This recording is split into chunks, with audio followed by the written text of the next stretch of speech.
মিত্রদের চাপেই কি ফিলিস্তিনকে রাষ্ট্রের স্বীকৃতি দিতে বাধ্য হচ্ছে যুক্তরাষ্ট্র, বা আদৌ কি রাষ্ট্রের স্বীকৃতি দিবে ট্রাম্প প্রশাসন? এমন প্রশ্ন এখন ঘুরপাক খাচ্ছে সবার মনে। গাজা যুদ্ধ ও ইসরায়েলি হামলায় বিশ্বব্যাপী ক্ষোভ তীব্র হচ্ছে। এরই মাঝে ওয়াশিংটনের ঘনিষ্ঠ মিত্ররা একের পর এক ফিলিস্তিনকে রাষ্ট্র হিসেবে স্বীকৃতি দিয়ে চলেছে। মিত্রদের অবস্থান ঘিরে ওয়াশিংটনের বাড়ছে স্নায়ুচাপ। গাজা যুদ্ধ নিয়ে বিশ্বজুড়ে ক্ষোভের মধ্যেই যুক্তরাষ্ট্রের ঘনিষ্ঠ মিত্ররা হাঁটল ভিন্ন পথে। জাতিসংঘের সাধারণ পরিষদের অধিবেশনে যুক্তরাজ্য, ফ্রান্স, কানাডা, অস্ট্রেলিয়া সহ একাধিক মিত্রদেশ একযোগে ফিলিস্তিনকে রাষ্ট্র হিসেবে স্বীকৃতি দিয়েছে। বিশ্লেষকদের মতে এই ঘোষণার মধ্য দিয়ে প্রেসিডেন্ট ডোনাল্ড ট্রাম্পের মধ্যপ্রাচ্য নীতি গভীর চাপে পড়েছে।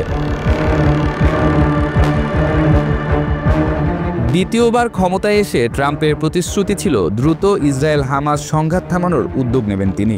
তবে প্রায় 2 বছর পার হলেও গাজায় যুদ্ধ থামেনি।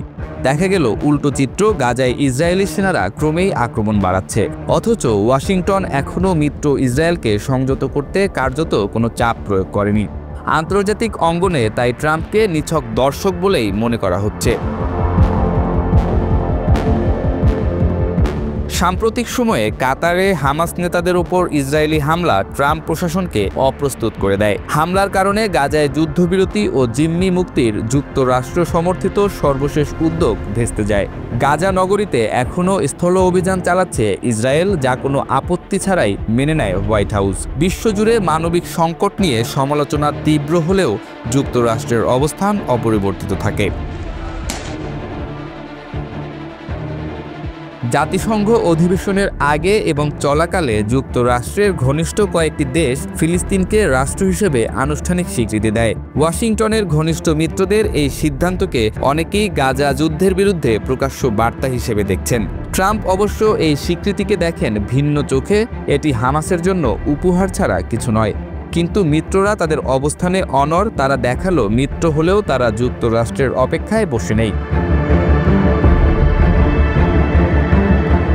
দায়িত্ব নেয়ার পর থেকে ট্রাম্প কোনো বড় অগ্রগতি দেখাতে পারেননি, বরং ইসরায়েল ফিলিস্তিন সংঘাত তার সময়েই আরও খারাপ হয়েছে বলে দাবি করেন ওয়াশিংটনের মিডল ইস্ট ইনস্টিটিউটের জ্যেষ্ঠ ফেলো ব্রায়ান কাটুলিস। অনেক বিশেষজ্ঞ মনে করছেন নেতানিয়াহুকে চাপ দিতে ট্রাম্পের অনীহা রয়েছে। এ যুদ্ধ জটিল এবং কঠিন। একে থামাতে মার্কিন হস্তক্ষেপের সীমাবদ্ধতা আছে। ফ্রান্সের প্রেসিডেন্ট এনামুয়েল মাখোঁ জাতিসংঘ অধিবেশন চলাকালে বলেন, গাজায় যুদ্ধ বন্ধের জন্য সবচেয়ে বেশি প্রভাব বিস্তার করতে পারেন শুধু ডোনাল্ড ট্রাম্পই।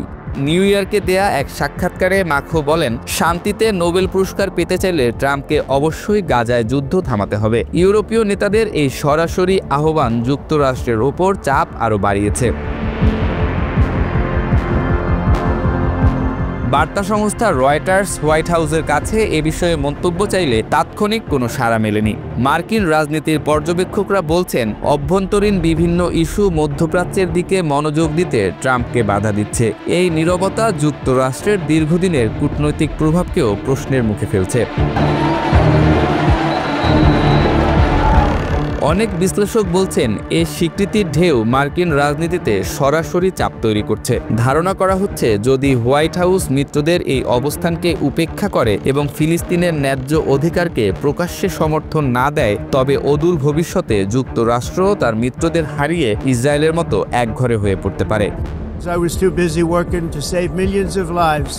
দীর্ঘস্থায়ী এই সংঘাত কেবল ফিলিস্তিন নয়, সমগ্র মধ্যপ্রাচ্যকে নতুন অস্থিরতার দিকে ঠেলে দিচ্ছে। আন্তর্জাতিক মানবাধিকার সংগঠনগুলোর মতে, গাজায় অব্যাহত হামলা এবং শিশুদের ওপর ভয়াবহ মানবিক বিপর্যয় থামাতে বিশ্ব শক্তিগুলোর যৌথ চাপ ছাড়া কোনো সমাধান সম্ভব নয়। কিন্তু যুক্তরাষ্ট্রের নেতৃত্বাধীন জোটের ভেতরেই ফাটল দেখা দেয়ায় শান্তি প্রক্রিয়া আরও পিছিয়ে যাচ্ছে।